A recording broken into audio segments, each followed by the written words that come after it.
Hi, this is Steve Geringer of Warhammer Armies and 40kterrain.com. Tonight we're going to be working on making barricades and obstacles for a City of Death project that I'm doing. I'm smiling because my son, who is the photographer, Ian, says that I look like a lobster in the light because of my bald head. We won't worry about that. The reason we're working on obstacles for City of Death right now is to really master getting debris and rubble down on the board right and making it look really good, so that we've got that skill really nailed down when we're making 40K, or rather City of Death buildings from Imperial Sector and all the nice stuff that Games Workshop provides. Tonight we're only going to go through materials that we're pulling together and show you how we're doing some of the basic things, and in a subsequent video we'll go ahead and assemble them and start to paint them and get them finished. So let's review the materials that we've got. I'm using Games Workshop's obstacles that they provide for Imperial terrain. We're going to put those on MDF bases.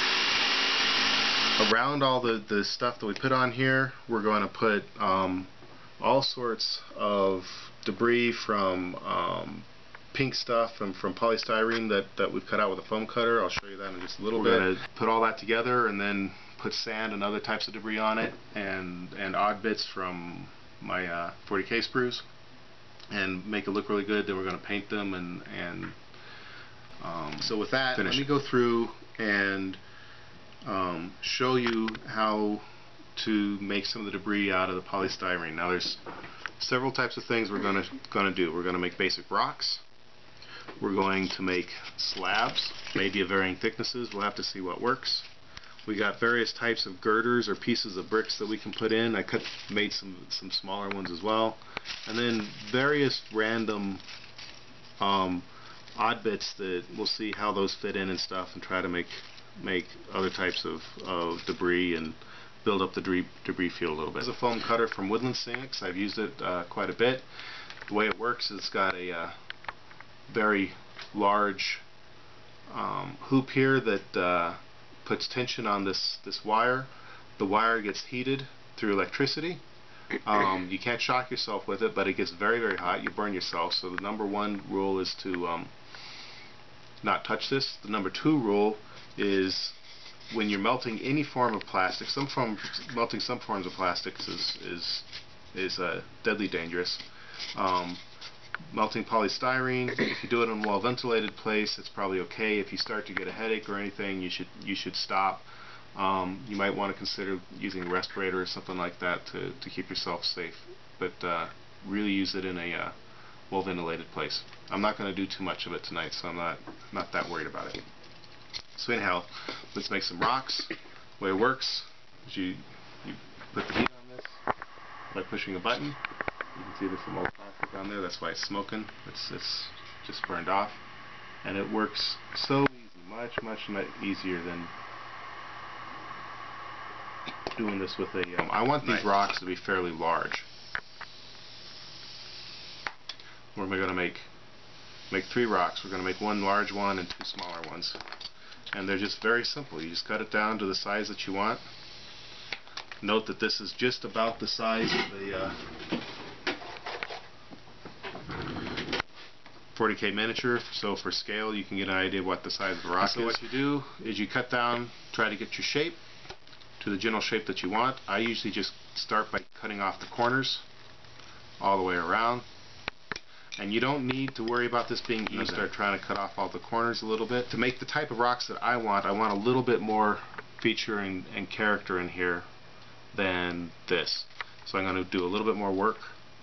You know, you can do this. You can do a lot of very detailed work. You can just take off little scoops like that are easy to paint, and you're going to be able to pull a lot of detail on them. And once you add some paint to this, you're going to be surprised at how authentic it looks. And that's really good enough for 1 rock. Then you can make smaller ones I said I was going to make 2, but I think I'm only going to make 1 because I think you get the idea. Cut down the edges a little bit first, and you really want to kind of work through there kind of fast. If you leave this just sitting, zoom in on this a little bit. If you just turn it on and you sit there like that, it'll start to burn a little bit, and that's just not going to help your health any. So now let's make some of those slabs that I was describing. These to me represent maybe sections of floor or ceiling or parts of wall that have fallen down. It's very simple. You take a piece of block of polystyrene that's fairly square. It's best if it has at least one good factory straight edge on it. And you start, and you can cut it from any dimension you want. I want a really big long sheet for my first cut here. And you just try to cut it as even and straight as you can. And you can see that you end up with a little sheet. And don't worry if there's little ripples in there like this one and stuff like that. Those ripples are going to look like poured concrete and things like that. I guess since this is 40K, it's ceramic. You can cut and make smaller ones, just like that. And you can make a lot of these real quick.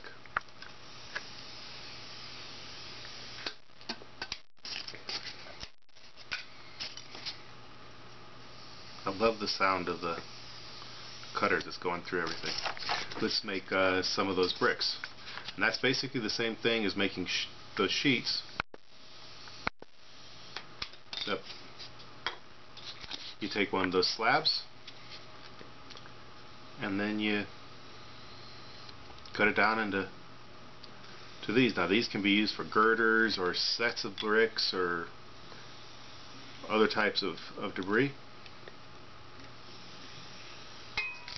And then to turn these into bricks, just cut them.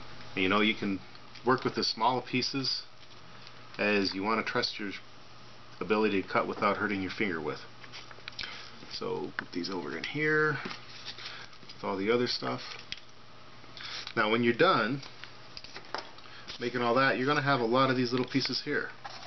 And I think that in making 40K terrain, you should use everything that you can.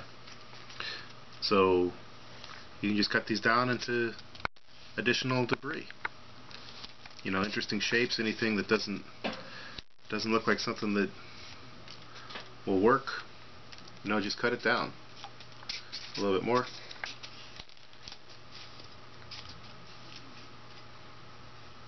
So you end up with all these interesting shapes that you can use for additional terrain. So, thanks. That's all we've got for tonight.